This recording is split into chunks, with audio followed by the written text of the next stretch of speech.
오늘부터 우리 레위기를 봐요. 레위기를 보게 되는데요.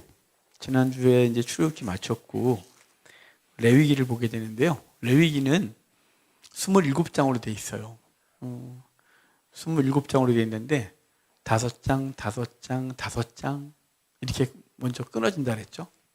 5장은 5대 제사를 얘기를 하고 두 번째 5장은 제사장들에 대한 규례예요. 그리고 세 번째 5장은 정결례가 필요한 규례, 질병에 대한 규례. 그래서 정결 예를 해야 되는 5가지 규례가 있어요. 그 다음에 16장이 아사셀, 대속죄일 규례고 19장이 피성이거든요. 죄송해요. 19장이 내가 거룩하니 너희도 거룩하라는 주제장이에요. 그리고 17장, 18장이 피성이 있고 20장부터 27장까지가 나머지 규례인데요. 말로 하니까 정신이 하나도 없네요. 자, 일단 쭉 써드리고 갈게요. 그래도 첫날인데. 봅시다. 레위기 1장부터 5장까지가 5대 제사. 6장부터 10장까지는 제사장에 대한 규례. 아유, 상이 아닌데. 제사장에 대한 규례. 11장부터 15장까지가 정결례가 필요한 규례. 또 질병에 대한 규례예요. 16장이 아사셀. 19장이 주제장이에요. 거룩이죠. 나중에 얘기하고요. 17장하고 18장이 중간에 있어요. 17장은 피에 대한 규례고요. 여기는 성에 대한 규례예요. 그래서 피성이라고 기억을 해둡시다. 20장부터 27장까지는 모든 백성들이 지켜야 될 규례. 근데 여기는 이렇게 외운다 그랬죠. 이걸 좀 갈게요. 우, 제, 성, 절, 보안, 축석을 해요. 우째, 성철 스님이 보안사에 축서를 써줬대. 이렇게 기억하자 그랬죠. 제가 이거 만든 지가 20년이 거의 30년 돼요. 30년. 제가 28살에 오시원대 가서 만들었으니까요. 우째, 성철 스님이 보안사에 축서를 써줬대. 이렇게 기억을 합시다. 우상숭배 규례, 제사장 규례, 성결 규례, 성절, 절기, 보복법, 안신년, 축복과 저주장, 소원 규례 이래요. 이거 나중에 봅시다. 이거는 지금 괜히 해봐야 머리만 아프고 기억도 안 되는 걸 할 거 없겠죠? 자, 그러면 지금 우리가 봐야 될 게 뭐냐면 큰 틀을 먼저 볼게요. 큰 틀이 5, 5, 5 기억하는 거예요. 우리 창세기는 1, 2, 6, 7, 7 이렇게 기억했어요. 1장부터 11장까지. 그리고 12장부터 1, 2, 6이죠. 25장까지 아브라함. 26장 한 장이 이삭. 27장부터 야곱. 37장부터 요셉이었어요. 그렇게 해서 기억하고 출애굽기는 6, 6, 6, 6, 6, 4, 6. 그래서 6장씩 끊어진다 그랬죠. 첫 번째 6이 출애굽의 배경과 소명. 그 다음 두 번째 6이 열장. 세 번째 6이 애굽에서 출발해서 시내산까지. 네 번째 6이 시내산에 올라가서 율법 받고 66, 666 그렇죠? 그 다음에 성막 규례 받고 4장은 두 돌판. 그래서 31장부터 34장까지가 31장에 돌판 받아서 32장에 부시고 33장에 주님 만나고 34장에서 두 번 다시 받은 돌판. 그리고 35장부터 마지막 장까지가 성막 건축. 그래서 66, 666, 46 이렇게 기억을 하기로 했어요. 레위기는 555 이 세 개만 먼저 기억하시면 돼요. 5장씩 끊어진다는 거예요. 그리고 16장이 아사셀, 19장이 내가 거룩하니 너희도 거룩하라고 하는 이 주제장. 그래서 16장과 19장이 두 기둥 사이에 피로 번복된 성읍, 그래서 피성. 그리고 뒤에 우제성절 보안 축서 이렇게 기억하자고 했어요. 그냥 뭐 대충 아시겠죠. 자, 그러면 오늘 봐야 될 게 첫 번째 5대 제사에 대한 얘기를 좀 볼 거예요. 5대 제사를 볼 텐데요. 이제 5대 제사 사실 이제 사람들이 이런 얘기를 해요. 왜 우리가 지금 그 쓸데도 없는 레위기를 왜 보냐? 뭐 지금 짐승이 잡을 것도 아닌데 굳이 레위기를 꼭 보냐? 그러거든요. 여러분, 레위기가 그리스도가 완벽하게 예배된 성경이에요. 레위기를 모르면 히브리서를 모르고요. 히브리서를 모르면 그리스도를 몰라요. 그러니까 히브리서는 철저히 레위기에 근거해서 쓰거든요. 그리고 그 히브리서가 말하는 게 그리스도인 거예요. 그러니까 구약을 모르면 예수님을 제대로 알 수가 없어요. 왜냐하면 구약은 계속해서 예수님에 대하여 예표했거든요. 그림자로 보여주고 사인하고 온 것으로 계속 계시를 했어요. 그래서 이걸 그리스도까지 오는 과정을 구원 계시 발전사라 그래요. 창세기 3장 15절에서 여인의 후손 얘기를 하고 그때부터 계속 그리스도를 보여주는 거예요. 계속 사인으로. 노아 홍수 때 보여주고, 아브라함에서 보여주고, 이삭에서 보여주고, 야곱에서 보여주고, 요셉에서 보여주고, 출애굽의 과정에서 보여주고, 레위기에서 보여주고, 민수기에서 보여주고, 신명기 보여주고, 계속 보여주는 거예요. 선지서에서 보여주고, 결국은 말라기가 메시아를 예언하고 딱 닫았다가 그리스도가 딱 오시는 거거든요. 그러니까 구약을 모르면 그리스도를 뭐 알 수가 없어요. 그래서 종종 어떤 분은 신약만 설교하시거든요. 구약은 율법이다. 말도 안 되는 소리예요. 구약이 복음이에요. 하나님은 처음부터 끝까지 복음만 하셨지 율법만 말한 적이 없어요. 율법 속에 복음이 반드시 묻어 있어요. 창세기 3장 15절부터 복음이라 그랬잖아요. 성막교회 복음이라 그랬죠. 그게 율법으로 보여요? 아니에요. 율법 주시고 율법 못 지키기가 뻔하니까 성막교회 주셔서 언제든지 너희가 무너지면 와. 짐승 잡아와. 그럼 내가 속해줄게. 그 짐승이 그리스도였어요. 그러니까 구약은 복음이었어요. 율법을 앞에 세우고 율법을 지키지 못하는 인간의 나약함, 율법으로는 구원받지 못하는 인간의 무능함 알려주고요. 그래서 그걸로 안 되니까 짐승 잡아. 이거 알려준 게 구약이에요. 그래서 신약에 딱 와서 그냥 그리스도가 딱 와서 죽어주신 거예요. 이해가 되십니까? 서신서는 그리스도를 계속 알려주는 거예요. 요한계시록에서 그리스도를 통한 완성된 하나님의 나라를 보여주는 거예요. 그러니까 구약은 반드시 봐야 돼요. 레위기는 반드시 공부해야 되는 거예요. 근데 이제 그 레위기를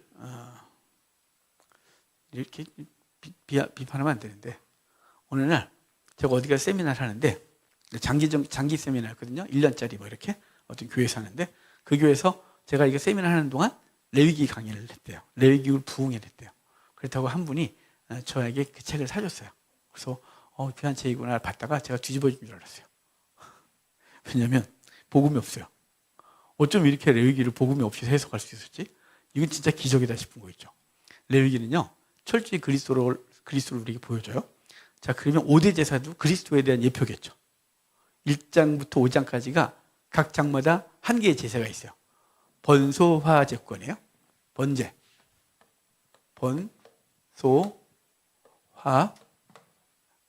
번소화제권이에요. 근데 번제, 소제, 화목제, 속죄제, 속건제예요. 근데 이걸 이제 변소에 불났다 이렇게 기억하기로 했죠. 시어머님이 와라 제사 있다 그랬더니 변소에 불난 얘기부터 하시는 거예요. 우리 집에 제사가 5개가 있어. 기억해. 변소 화제권이야. 이렇게 기억하기로 했죠. 제가 만드니까 성경 얘기 아니에요. 번제, 소제, 화목제, 속죄제, 속건제. 자, 이제 이것들을 하나씩 봐야겠죠. 1장부터 5장까지 있는 거예요. 6장 초반까지 나와요. 그리고 6장, 7장은 변소화제권 다시 얘기를 하는데, 제사장에 대한 규례라고 했죠. 그래서 제사장은 이걸 어떻게 집례할지에 대한 알려주는 게 6장부터고, 1장부터 5장은 5대 제사를 나열하는 거예요. 번제는 이러이러하고, 소제는 이러이러하고, 화목제는 이러이러하고. 이해가 되시죠? 제사 종류와 제사 방법에 대한 알려주고, 제사는 어떻게 드리는지를 얘기를 하고, 6장부터는 집례법을 알려주는 거예요. 집례법. 자, 그러면 1장부터 볼래요? 1장 번제 봅시다. 1장 1절 봐요. 여호와께서 회막에서 모세를 부르시고 그에게 말씀하여 이르시되, 이스라엘 자손에게 말하여 이르라. 너희 중에 누구든지 여호와께 예물을 드리려거든 가축 중에서 소나 양으로 예물을 드릴지니라. 예물이란 말이 고르반이에요. 고르반. 우리 예수님께서 그 위선을 떨고 있는 바리새인들을 향하여 고르반 이런 얘기 했었거든요. 유대인들이 부모도 섬겨야 되고 하나님께도 예물을 드려야 되니까 이게 이중적으로 부담스럽잖아요. 이게 부담스러운 거거든요. 그러니까 요즘 저희 이제 동기들끼리 만나면 늙어서 각자 쓸 생각해야지 자식 의지할 생각하면 굶어 죽는다 뭐 이런 얘기를 해요. 우리가 살아보니까 부모 섬기는 게 만만하지 않아요. 나도 살기 바빠 죽겠는데 부모한테 용돈을 정기적으로 드리고 뭐 한다는 건 정말 쉽지가 않아요. 그래서 다음 세대는 더 어려울 텐데 우리 각자 살아야 돼. 그래서 노년에 뭘 먹고 사냐 뭐 이런 얘기를 우리끼리 해요. 친구들끼리 만나면 목사들끼리. 근데 뭐 배운 게 있어야지 우리가. 맨날 교회에서 성경 공부했는데 그리고 뭐 농사지고 살자, 뭐 너는 커피숍 해라, 나는 라면집 한다, 뭐 이러면서 늙어갖고 뭘 해먹고 사냐, 뭐 이런 고민을 하거든요. 현실적인 고민이죠, 뭐. 그러면서 이제 노인연금 너 얼마 받아? 그럼 이제 너 연금 있어, 없어? 없어. 그러면 노령연금 나오네. 그럼 부부가 70만 원에다가 뭐 하고 뭐 이러면서 자식한테 10만 원씩만 받으면 뭐 굶진 않겠다, 이런 얘기를 하는데요. 쉽진 않죠. 중요한 게 뭐냐면 여기 이제 이스라엘 백성들이 부모님께 뭘 하지 않고 하나님께 예물을 드림으로 고르반 그리면 내가 부모한테 해야 될 의무를 안 해도 된다고 했던 거예요. 이 바리새인들이, 나쁜 인간들이. 그러면 안 되죠. 그 고르반이 이 고르반이에요. 예물이라는 단어거든요.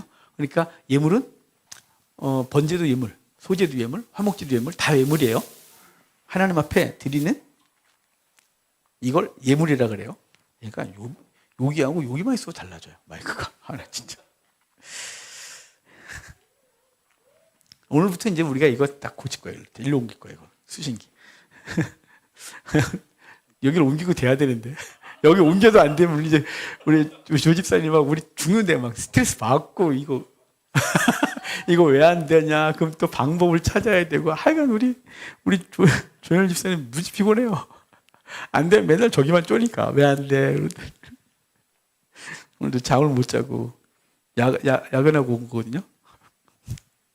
이따 일하다 쓰러질 수 있어요. 오늘 예배 끝나고 공사하기로 했거든요. 전기 다 뒤집어 올게요. 방송실. 하여간 뭐. 하여간 그래요. 이거. 여기만 왔는데 지식소리 안 나잖아요. 여기 있으면 나고 여기 딱 오면 이렇게 저기로 가거든요. 그렇습니다. 헛소리를 하느라고. 예물이 고르반이에요. 그러니까 모든 예물은 다 고르반이에요. 고르반. 하나님 앞에 고르반. 예물을 드리려거든. 그래요. 그러면 소나 양으로 예물을 드릴지니 그 예물이 소의 번제이면 그러죠. 이제 번제가 나와요. 번제는요, 이게 신분에 따라서 번제물이 달라지기도 해요. 그래서 흠없는 수컷으로 회막문에서 여호와 앞에 기쁘시게 받으시도록 드려라. 그러죠. 또 이 번제는 다 태워드리는 거예요. 신분에 따라 아니고 제가 형편에 따라. 신분에 따라는 저기 속죄제예요. 속죄제. 죄송해요. 지금 내가 뭔 소리를 했지 싶어서. 속죄제가 신분에 따라 드리는 거고 번제는 가정 형편에 따라서 큰 걸 드릴 수도 있고 작은 걸 드릴 수 있는데 근데 전제가 다 수컷이에요. 번제는. 아무것도 못 드려요. 수컷만 드려요. 그러니까 성경엔 수컷이 훌륭한 거예요. 성차별적이죠. 그래서 차별금지법 딱 통과되면 성경 못 팔아요. 이거 제가 이런 얘기하면 걸려요.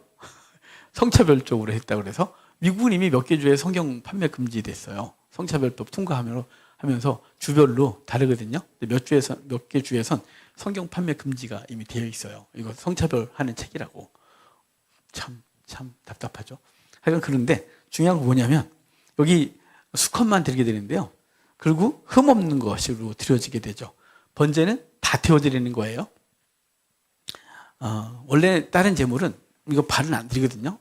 이게 땅을 짚고 다녀서 부정해요. 근데 번제는 이걸 다 씻어서 태워드리는 거예요. 내장도 씻어서 태워드리는 거예요. 뭐만 안 드리냐? 가죽만 안 드려요. 이 가죽은 누가 가져가냐면 제사장이 가져가요.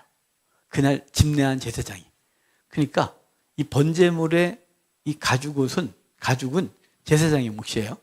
근데 이제 속죄제는 아니에요. 속죄제는 다 가죽까지 태워야 돼요. 그런데 이 이 번제물은, 거죽은, 그다음에 화목제물 이런 것들은 제사장의 몫이에요. 이걸 예수 그리스도가 번제로 드려지거든요. 번제로 드리는데 다 드리는 거예요. 다. 올람 그래서 이제 올려드리는, 그다음에 모두 이런 뜻을 갖고 있는데요. 다 드려요. 번제가. 그런데 예수님이 십자가에서 다 드려지시면서 그 속옷을 제비 뽑죠. 왜냐면 겉옷은 이미 뻥쳐진 상태로 끌려갔어요.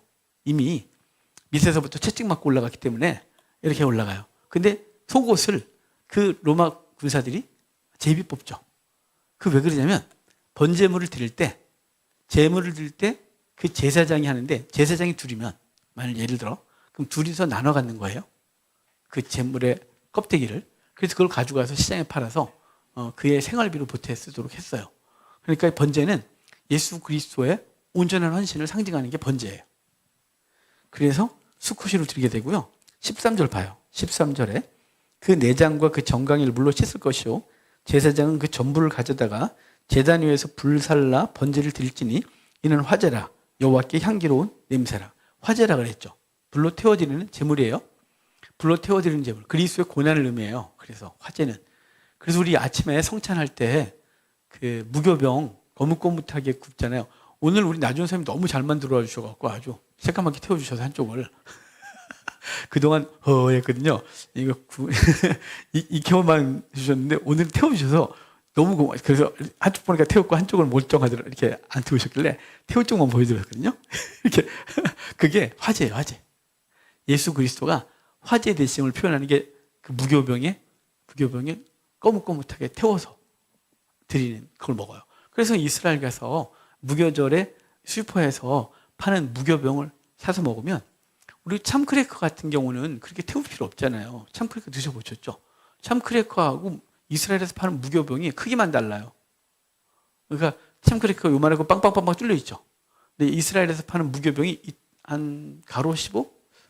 20cm 정도 되겠다. 한 20cm, 20cm 되는 사각형에 일렬로 쭈루룩 구멍이 뚫려 있고요. 그 다음에 거뭇거뭇하게 구워진 게 바삭바삭하게 돼서 이렇게 박스에다가 이렇게 한 박스씩 팔아요. 그거가, 그걸 우리는 이제 직접 구워서 매주마다 구워서 만들지만, 그게 태울 때 그리스도가 화제로 드려지심을 의미하는 거예요. 그 심판의 불을 통과하신 예수 그리스도인 거예요. 우리가 그 불의 심판을 당해야 되는 거죠. 그래서 지옥 형벌을 말할 때 그 불이 끊임없이 타오른다 그러잖아요. 바로 우리가 그 불 심판을 당해야 되는데 그리스도가 심판을 당하신 것을 말씀하는 거예요. 그래서 화제, 그리스도가 번제로 드려지게 되죠. 그런데 거기 이제 14절에 가난한 사람의 번제가 있어요. 만일 여호와께 드리는 예물이 새의 번제이면 산비둘기나 집비둘기 새끼로 드려야 돼요. 산비둘기나 집비둘기 새끼. 그런데요, 그러면 산비둘기나 집비둘기 새끼로 드리는 이유는 뭐냐면, 산비둘기는 내가 이제 산비둘기를 하나님 앞에 드리고, 또는 정결례나 이런 걸 통해서 한 마리를 날려야 되는 상황이 벌어지거든요. 근데 한 마리는 죽어요. 근데 한 마리 날려보내야 되는데 얘가 회귀 본능이 있어서 집으로 찾아오면 큰일 났잖아요. 우리 집으로 찾아오면.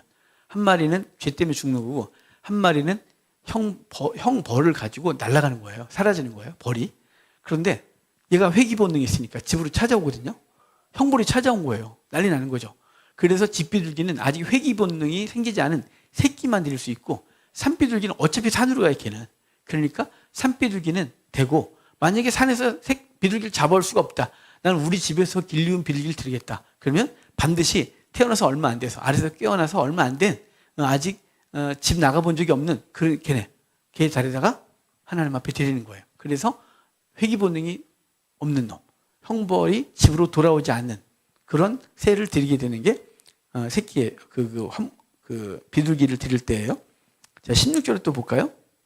그것의 모이주머니. 그러니까 새는 모이주머니만 빼요. 모이주머니가 뭔지 알죠? 똥집. 그 똥집만 빼요. 새에선. 새 비둘기건 참새건 똥집만 빼요. 그 더러운 것은 제거하여 제단 동쪽 재버리는 곳에 던지고, 또 그 날개자리에서 그 몸을 찢되 아주 찢지 말고, 그러니까 쭉 이렇게 벌려서 태워야 되니까 이렇게 뭉탱이로 이렇게 새 안 잡아보셨죠? 아이 진짜 잡아봤어야 알지. 조집사님도 안 해봤죠? 소로. 저도 해봤어요. 어릴 때 공기총 이렇게 팍팍팍 해서 산탄으로 이렇게 겨울 되면 산탄통에다가 요만한 쇠구슬을 넣고요. 이렇게 막아요. 그 다음에 이제 펌프 이걸 막 해요. 총에. 그 다음에 거기다 놓고 땅 쏘면 이게 팍 퍼져갖고 새를 팍팍팍 맞아 떨어뜨리죠. 그럼 그걸 먹다 보면 쇠구슬을 씹어요. 가끔은. 이게 뭐 요만한 거니까. 하여간 새를 어릴 때 우리 많이 잡아먹었어요. 시골에서는. 먹을 게 없으니까 겨울 되면 꽁도 제가 약을 놓지는 않았어요. 나쁜 사람들이 약 놓은 걸 제가 주워왔죠. 땡땡 얼어 있어요. 그거 새 잡아먹고 참새 잡아먹고 다 그랬어요. 시골에서. 근데 잡으면요 새가 경직이 돼서 이게 딱 오그라들어요. 얘가 이렇게 죽은 놈은 없어요. 새는 이렇게 어차피 새 그물 같은 데는 이렇게 잡혀갖고 이 상태로 굳으니까 어쩔 수 없지만 다른 방식으로 죽은 새들은 다 오그라들어요. 이렇게. 근데 이렇게 들이면 조금 맞겠죠. 그 새를 들이는 사람은 가난한 사람들이 들이거든요. 그래서 털을 뽑으면 안 돼요. 새 털 뽑으면 먹을 게 없어요. 참새 털 뽑으면 전에 조집사에 얘기했었다. 구우면요, 이 다리가 워낙 얇아서 다 타고 없고요. 가슴팍이 요만한데요. 한 입에 들어가서 가슴팍 그게 고소하다고 소금뿌는 맛있어요. 근데 그걸 들이면 얼마나 창피하겠어요. 가슴팍이 요만하다니까요. 참새. 비둘기도 비둘기 꽤 커요. 그래도 비둘기 꽤 큰데 메추리만 해요. 메추리. 큰 메추리만 한데 그래도 그놈이 작겠죠. 근데 이 털을 뽑으면 요만해져요. 그러니까 털도 그대로 놔둬야 돼요. 그 다음에 이렇게 엉켜놓은 걸 쫙 피면 강제로 찢어지겠지, 이거. 그리고 여기 그러잖아요. 그 날개 자리에서 그 몸을 찢대. 아주 찢지 말라고. 분리시키지 말라고요. 쫙 펴서 하면 새가 재물이 커 보이겠죠. 그래서 그것을 제단 위에 불을 살라 향기로운 재물이 되게 하라. 예물이 되게 하는데요. 바로 가난한 자의 헌물을 부끄럽게 하지 말라는 뜻이에요. 근데 한국 교회가 가난한 자의 헌물을 부끄럽게 하는 경향이 있어요. 왜냐하면 교회에 헌금 많이 한 사람들이 명단을 붙여놓는 데가 있잖아요. 요즘은 그런 교회들이 별로 없더라고요. 옛날에는 강대상 누가 헌신하면 여기 헌신한 사람 이름 붙여놨어요. 여기다가. 피아노 헌신하면 여기다 누구누구 권사 이렇게 붙여놓고. 보셨어요? 요즘은 그런 건 안 해요. 그런데 또 주보에 넣잖아요. 11조 얼마. 여기서 얼마까지 써요. 그럼 진짜 조금 드린 사람은 드릴 수도 없고 안 드릴 수도 없고. 왜냐면 제가 11조가 10,000원이라 합시다. 한 달에 10만 원밖에 못 벌어서 11조 10,000원 드린다 합시다. 그러면 보다가 아이고 황 목사 10만 원 아이고 이게 돈이냐 이럴 거고 누구는 한 몇백만 원 이렇게 드렸어요. 왜 부자게 드리네 이런 거 있잖아요. 가난한 자의 예물을 부끄럽게 하면 안 돼요. 그게 예수님이 사역하실 때 성전에서 예물을 드릴 때 나왔죠. 가난한 과부가 2렙돈 드려요. 2렙돈. 1렙돈이 어떻게 생겼냐면요. 참 우리는 성경을 가르치기 좋은 나라예요. 우리나라에 1원짜리 있죠. 1원짜리, 지금 1원짜리. 옛날 1원짜리 말고 지금 1원짜리 같아요. 얘가 이스라엘은 헌금함이 성전 안에 이렇게 나팔로 되어 있거든요. 이렇게 통이 있고 헌금함이 그 나팔로 쫙 돼 있어요. 청동으로. 그럼 여기다가 돈을 쫙 부어드리면 지금 당시 지폐는 없으니까 큰 동전을 들으면 우르르르 저기 나팔을 통해서 쫙 해서 주변 사람들이 우와 많이 들었네 알 수 있는 거죠. 근데 2렙돈은 들으면 소리가 안 나요. 가벼워갖고 들었어? 옆에 있다가 저 드린 거 맞냐? 흉내 맞는 거 아니야? 뭐 이런 거 있잖아요. 주님이 그걸 보고 그걸 비판하고 있는 그들 향하여 저 여인이 가장 큰 예물 생활비 전부를 드린 거야 라고 해서 칭찬하시죠. 하나님은 재물의 크기와 상관없는데 가난한 자의 예물을 절대로 부끄럽게 하면 안 돼요. 절대로. 그래서 가난한 자들이 예물을 드렸을 때 그것이 사람들에게 이렇다 저렇다 평가받지 않도록 해야 돼요. 부자들의 예물도 마찬가지죠. 그것으로 그 사람을 대단하게 보게 만들면 안 돼요. 그러니까 교회에 누군가 무엇인가 했을 때 객관적으로 공개적으로 알려진 건 어쩔 수 없죠. 하지만 그렇지 않은 건 절대 공개 불가인 거예요. 그래서 우리 교회 재정을 보고 싶은 사람은 허락받고 보게 돼 있어요. 근데 가능하면 안 보는 게 좋아요. 보면 그래서 우리 재정부의 그 자격순위 1위 첫 번째가 뭐냐면 입이 무거워야 돼요. 신앙도 기본으로 있어야 되지만 예전에 우리 교회가 어떤 분이 헌금 그 개수하다가 말을 하는 바람에 당장 제가 그만하시라 그랬어요. 그 개수하신 분이 누가 얼마나 했네 이런 얘기를 하면 그때부터 골치 아파지거든요. 그러니까 절대로 우리는 밝힐 수가 없어요. 그리고 당이 다 기록돼 있죠. 선교비 나간 거 다 기록돼 있고 통장에 다 찍혀 있어요. 그 보고 싶으면 다 보면 돼요. 근데 가능하면 안 보는 게 좋다고 하죠, 제가. 왜냐면 그게 봐서 유익할 게 별로 없어요. 그 재정부원들이 은혜가 되기도 하지만 가끔은 시험 들어요, 재정부원. 그래서 재정부원 하는 사람들은 신앙도 보고 그다음에 입당송도 잘하는지. 그래서 그런 사람들 세워야지. 초신자들 세웠다는 시험 들어요. 그거 되게 시험 들어요. 믿음 좋은 줄 알았더니 이거밖에 안 하고 이러고 한 적이 있거든요. 절대로 안 되죠. 딴소리 하는데. 1장이 번제. 번제 뭐라고요? 하나님 앞에 예수 그리스도의 헌신. 예수 그리스도의 헌신을 상징하는 거예요. 그리고 온 모든 걸 다 태워드리고 가난한 자 예물 그것을 부끄럽게 하지 못하도록 하는 거예요. 가난한 자도 자기 최선을 다해서 헌신한 거니까요. 그래서 새는 깃털도 뽑지 말아야 되고 그리고 옹크라진 상태에 태워지는 게 아니라 쭉 펴서 아주 큰 예물을 드리는 것처럼 날개를 쫙 펴서 하나님 앞에 드리도록 된 것. 그래서 가난한 자 예물을 부끄럽게 하지 마라 거예요. 자, 그 다음에 두 번째가 소제죠. 2장이. 소제는 곡물제사예요. 유일한 곡물제사.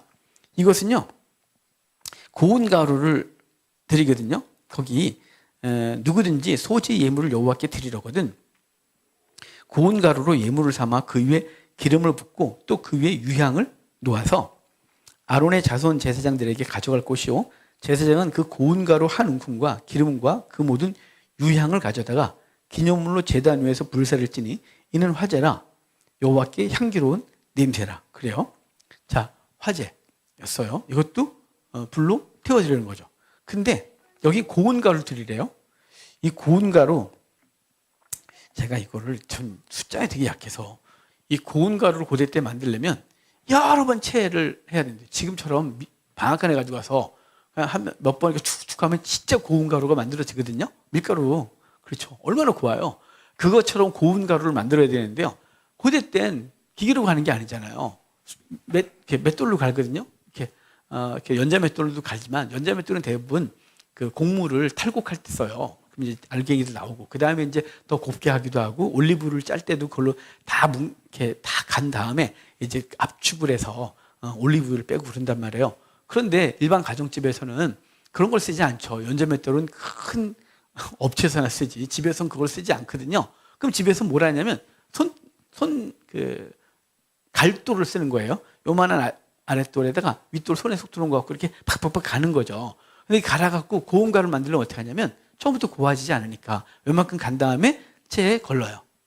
건 다음에 다시 아주 고운 거 빼고 또 그걸 다시 갈아서 더 곱게 만드는 거예요. 그래서 아주 곱게 밀가루처럼 곱게 만드는데 여러 번 그 작업을 반복한다고 그 유대 그 문화 연구하시는 분이 전에 말했는데 제가 핸드폰에 제가 써놨거든요. 메모장에. 근데 제가 명확하지 않아서 지금 이걸 보고 올라왔어야 되는데 하여간 여러 번 그걸 반복해야 고운 가루가 된대요. 자, 이 고운 가루가 되는 건 예수 그리스도의 고난이에요. 그리스도가 우리를 위해 자신을 갈아 넣으신 거죠. 아주 그 고난을 받으시고 그래서 하나님 앞에 감사 예물로 드려지는 거예요. 그래서 고운 가루에 기름을 섞어서 하나님 앞에 드려지게 되는 거죠. 그리고 소금을 치고요. 그리고 11절에 보면 너희가 여호와께 드리는 모든 소제물에는 누룩을 넣지 말지니 너희가 누룩이나 꿀은 여호와께로 화제로 드려 사르지 못한다. 누룩이나 꿀은 다 부패를 상징해서 그래요. 죄를. 그래서 누룩도 죄를 상징하고 꿀이 들어가면 아마 효모 역할을 하는지 꿀도 넣지 못하도록 했어요. 하나님 앞에 드리는 제물에는. 그리고 소금을 첨가하게 돼 있어요. 13절에.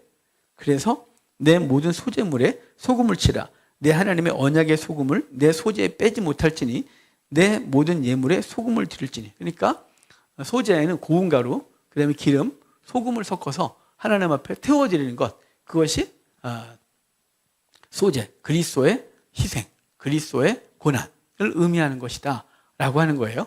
그리고 일반적으로는 감사 예물인 거예요. 그런데 이 소제물이요, 진짜 가난한 사람의 속죄 제물로도 쓰여요. 이제 속죄 제물 나중에 보겠지만 속죄 제물은 다 원래 피를 흘려야 되는 거예요. 그런데 너무 가난해서 새도 드릴 수가 없는 형편의 사람들은 죄를 계속 갖고 살 수는 없잖아요. 그래서 그 속죄 중에 속죄제 정말 가난한 사람은 고운 가루 한 움큼을 가지고 하나님 앞에 드려서 속죄제를 대신할 수 있었어요. 그러니까 하나님은 속죄만큼은 그 신분에 따라서 예물이 바뀌고 그 제물이 드려지는 게 달라지지만 너무 가난해서 세도 못 드린다면 그는 고운 가루를 갖고 와서 조금 태워드리는 것으로 죄를 속할 수 있다는 거죠. 왜 이건 이렇게 아주 정말 조금이라도 갖고 오면 된다고 했을까요? 죄 문제는 그냥 넘어갈 수가 없는 거예요. 우리가 이제 지금 번제, 소제, 그 다음에 화목제 할 거거든요. 이 세 개는 자원제라 그래요. 원하면 드리는 거예요. 이걸 안 드린다고 큰일 날 게 없어요. 이거는 선택이에요. 번제, 소제, 화목제는. 그런데 속죄제와 속건제는 의무제예요. 안 드리면 큰일 나는 거예요. 왜냐하면 죄 문제잖아요. 죄 문제가 그냥 있으면 하나님과 관계가 깨져 있는 상태이기 때문에 그걸 회복해야 되는 게 문제죠. 그걸 반드시 해야 돼요. 근데 가난한 사람은 새도 못 갖고 올 정도로면 이 사람은 죄를 그냥 갖고 살아야 되잖아요. 주님은 그건 내둘 수가 없는 거죠. 그래서 가난한 사람은 고운 가루라도 조금 갖고 와서 하나님 앞에 태워드리면 그것으로 속죄제를 대신할 수 있다고 했단 말이에요. 그러니까 속죄 문제는 반드시 해결해야 되는 거죠. 지금 소제까지 했고 그 다음에 화목제. 이 화목제는요 세 가지로 나눠져요. 하나는 감사제, 하나는 서원제, 하나는 자원제. 그러니까 화목제는 세 개로 세분화돼요. 감사제는 뭐냐면요, 생명과 관련돼서 드릴 때 감사제를 드려요. 생명과 관련돼서. 그러니까 먼 나라 갔다가 왔는데 살아났다. 포로로 끌려갔다가 살아 돌아왔다. 감옥에 갇혔는데 그러니까 죄를 져서 감옥에 갔었는데 살아 돌아왔다. 뭐 이럴 때 있잖아요. 뭐 먼 나라 무역을 하고 왔는데 살아왔다. 그러면 생명과 관련해서 감사해서 드리는 게 감사제. 서원은 서원을 갚을 때 드리는 거라 그랬죠. 그 다음에 자원제는 그냥 아무 때나 원하면 드리는 거예요. 그런데 이 화목제는 이 세 개의 화목제가 다 동일하게 행해야 될 규례가 있어요. 그건 뭐냐면 제물을 가져가서 성전 뜰에서 그날 다 먹는 거예요. 그러니까 짐승을 가져가면 우편 가슴살, 우편 뒷다리는 제사장에게 주고 나머지는 본인이 다 먹는 거라 그랬죠. 그 다 먹을 때 간증을 하는 거라고. 그래서 내가 왜 감사제를 드리는지, 내가 왜 이 서원을 갚고 있는지, 내가 왜 자원하여 드리는지를 얘기를 하면서 음식을 나눠 먹는 거예요. 그게 화목제예요. 화목제는 이 감사제는 반드시 그날 다 먹어야 되고 화목제하고 서원제하고 자원제는 그 다음 날까지도 먹을 수 있다는 예외 규정이 있긴 하나 기본은 그날 뜰 안에서 다 먹는 게 화목제란 말이에요. 이 화목제는 예수 그리스도가 우리에게 화목제물 대심이에요. 근데 화목제의 특징은 뭐냐면 음식을 나눠 먹는 게 특징이에요. 나눠 먹지 않으면 안 되는 거예요. 화목제는 다 태워드리거나 집에 좀 가져가거나 안 돼요. 다 나눠 먹어야 돼요. 예수 그리스도가 화목제물 되셨다는 말은 주님 하나님 아버지께도 예물이 되고 우리도 그것을 나눠 먹는 거예요. 그게 우리 성찬이에요. 성찬은 화목제물 대신 예수 그리스도가 우리를 위하여 당신의 몸을 내어주신 거예요. 그래서 함께 음식을 나누면서 우리는 한 가족임을 확인하고 하나님의 백성임을 확인하는 거, 그게 화목제물인 거죠. 그래서 화목제물 대신 예수 그리스도 음식을 나눠 먹어요. 뭘요? 제물을 나눠 먹는 거예요. 예수 그리스도를 나눠 먹는 게 화목제물의 특징이란 말이에요. 그러니까 이 현대 교회들이 점점점 점심 식사 안 하거든요. 그 점심 식사를 안 하는 이유가 되게 밥할 사람이 없어서 안 해요. 헌신할 사람이. 그 다음에 대량으로 밥을 해본 사람이 없어요, 현대인들이. 그러니까 20, 30년만 돼도 감당이 안 되는 거죠. 돌아가면서 하면 시험 들고. 그러니까 기존에 하던 분들이 계속 하다가 죽으면 돼요. 그래서 그냥 그 화목제물의 모습이에요. 초대교회 때는 매일 만나서 음식을 나눴잖아요. 그게 성찬이었거든요. 성찬이 제도화된 건 교회가 교회로서의 형태를 갖추면서 성찬이 제도화됐고요. 그전에는 음식을 갖고 나서 같이 나눠 먹는 게 매일 음식을 나누는 게 성찬이었고 그것은 그리스도가 우리의 화목제물 되셨다는 걸 늘 확인하고 그리스도 안에서 우리가 생명을 얻었음을 늘 확인하며 성도로 살아가는 것이었어요. 화목제는 그리스도의 화목제물 되심을 말씀해요. 자, 그 다음에 두 개가 속죄제라 그랬, 이제 의무제라 그랬죠. 속죄제. 속죄는 신분에 따라서 달라져요.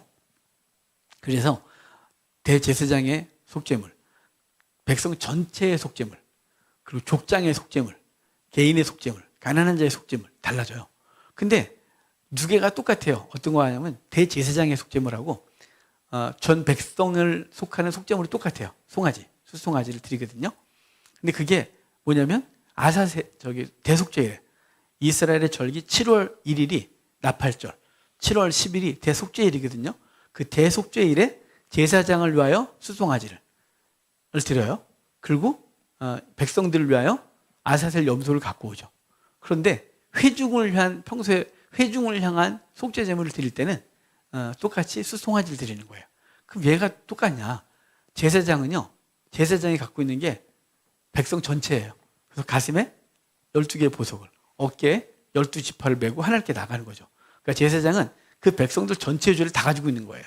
그래서 백성들 전체의 죄나 그 다음에 대제사장의 죄를 속하려면 그 속죄 제물이 똑같은 거예요. 무게가 똑같아서. 그러니까 예수 그리스도가 대제사장으로 죽으시죠. 그분이 이제 겟세마네 동산에서 죄를 뒤집어 쓰세요. 그리고 그분이 십자가에 달려 죽으시죠. 근데 그걸 히브리서에서 큰 대제사장이 되어 있어요. 그러니까 히브리 레위기에서 말하는 대제사장, 계속 되어진 대제사장들보다 더 큰 대제사장, 그러니까 큰 대제사장 이렇게 말해요.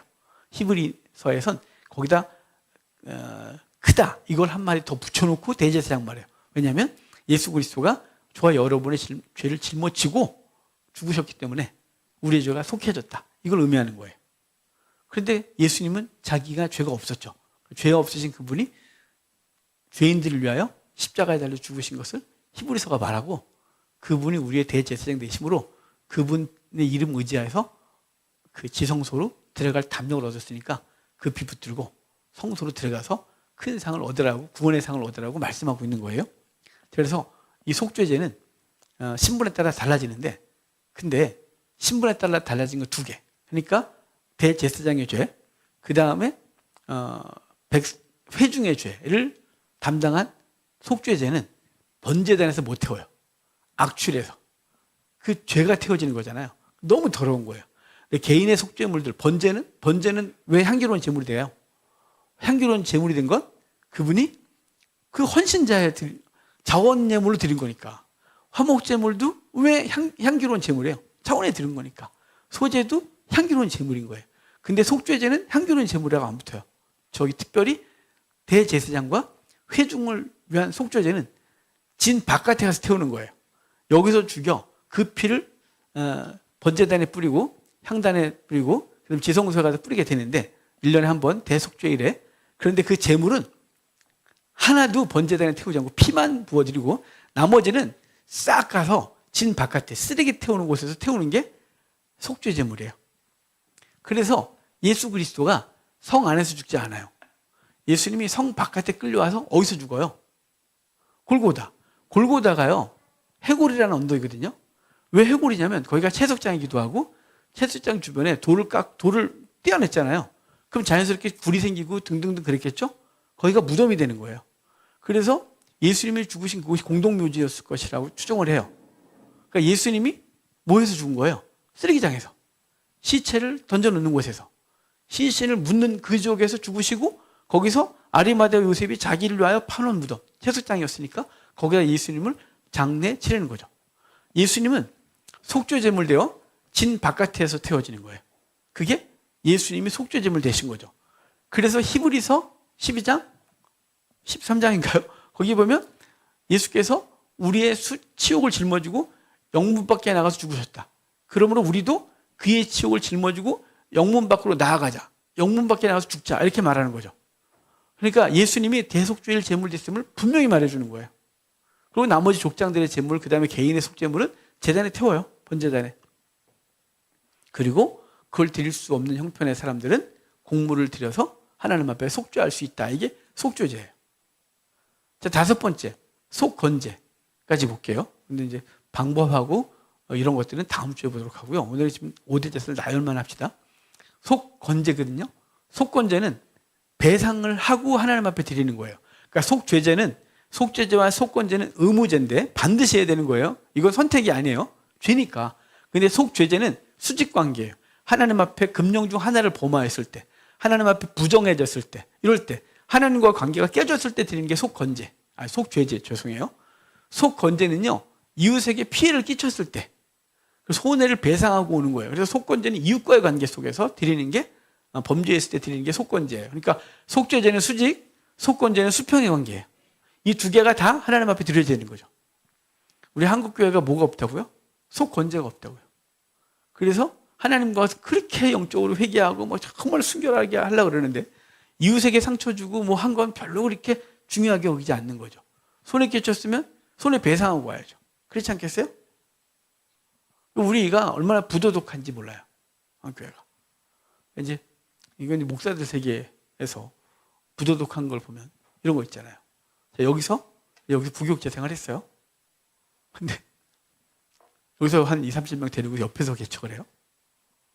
뭐 그래서 하나님의 뜻 가운데 성장하면 그래 합력하게 선을 이루라고 하지만 이게 이것 때문에 이런 게 자꾸 벌어지니까 목사들끼리 서로 이렇게 견제하는 거예요. 눈빛 주고 성도들하고 친하게 지내지만 막 이러고 있는 거죠. 슬퍼진 거죠. 그리고 이것으로 하나님 앞에서 우리는 복 받았다 이렇게 말하는데 여러분 그렇게 말하면 안 돼요. 뭐 그럴 수 있죠. 나가서 개척해도 되고 다 하지만 목사님 이 교회 만약 예를 들어 교회에서 공식적으로 자 우리 목사님이 이제 개척을 하실 건데 자 같이 나가실 분들은 같이 나가서 협력하고 주의 나라를 세웁시다 라고 해서 그 공식적으로 아름답게 하면 좋은데 그게 아니고 뒤에서 싹 작업을 하거나 뭐 이런 거 있잖아요. 이게 얼마나 부도덕해요. 속건제가 깨진 거죠. 하나님 앞에 전혀 부끄럽지 않은 거예요. 또 마찬가지죠. 이웃과의 관계 속에서 누군가에게 손해를 끼치고 뒤통수 쳤는데 그가 그리스도인이에요. 그 당한 사람은 내 저놈 때문에 교회를 안 다녀요. 이렇게 말하거든요. 속건제가 없는 거예요. 한국 교회는. 반드시 사과하고 와야 되거든요. 반드시 잘못했다고 말하고 주 앞에 와서 하나님 앞에 예물을 드리는 거예요. 그게 속건제예요. 이 속건제는요. 재물이 딱 하나예요. 한 종류. 가난하건 부자건 상관없어요. 순양만 드려야 돼요. 재물이. 순양만 드리는 게 속건제예요. 이 순양만 드릴 100%예요. 비둘기, 가난해요. 다 필요 없어요. 남에게 손해를 끼친 건 배상을 하고 돌아와서 하나님 앞에 순양을 드려 하나님 앞에 드리게 되거든요. 순양은 예수 그리스도가 우리를 위하여 대신 대가를 지불한 거죠. 어떤 거냐면 그 죄의 이웃과의 관계 속에서 죄가 크건 작건 우리는 인간관계 속에서 나름대로 죄를 짓거든요. 근데 그걸 그리스도라는 이 순양이라는 그리스도가 하나님께 드려지는 거예요. 이 그림자가 창세기 22장이에요. 창세기 22장에 아브라함이 아들 이삭을 바치게 되잖아요. 하나님께 바치라 그래서 모리아산에 가서 아들을 바칠 때 그 올려놨을 때 하나님께서 그만 그리고 네가 나를 사랑하는 거 이제 알았어. 그만해. 라고 해놓고 눈을 돌려보니 숯불에 순양이 걸려있대요. 어린 양이 아니고 순양. 이 순양은 바로 이삭을 대신하여 드리는 거예요. 이삭을 대신하여 드릴 거거든요. 대가를 순양이 지불하는 거죠. 이삭의 생명값을. 그러니까 예수 그리스도가 우리를 대신하여 속건제로 드려지고 그래서 우리의 모든 죄가 하나님과 관계 속에서 속죄제물로 없어지고 죄가 사해지고 이웃과의 관계 속에서 범했던 것 내가 사과하는 건 사과하지만 그 죄도 해결해야 될 죄잖아요. 그걸 그리스도가 대속해 주심으로 대가를 지불하여 순양으로서 대가를 지불하여 속죄해 주시고 그것이 5대 제사인 거예요. 그러니까 번제, 소제, 화목제는 자원제로서 하나님 앞에 향기로운 예물로 드려지고 속죄제, 속건제는 의무제로서 반드시 지켜야 되는데 왜냐하면 이 죄가 있는 동안 하나님과 관계가 깨져 있으니까요. 회복해야 되겠죠. 그래서 속죄제는 수직관계, 속건제는 수평관계의 죄를 그 죄를 해결하고 하나님과 관계를 회복하는 것이 이 두 개의 제물인 거예요. 이 오늘 5대 제사를 나열을 했는데요. 다음 주에 6장 부분 보면서 6장, 7장을 보면서 제사 제도에서 제사 방법 그리고 그 제사에서 더 구체적으로 좀 봐야 될 것들을 더 보고 제사장 규례를 연결해서 보도록 하겠습니다. 오늘은 레위기의 5대 제사를 전체 정리하는 것으로 마치도록 하겠습니다. 기도하고 마치겠습니다.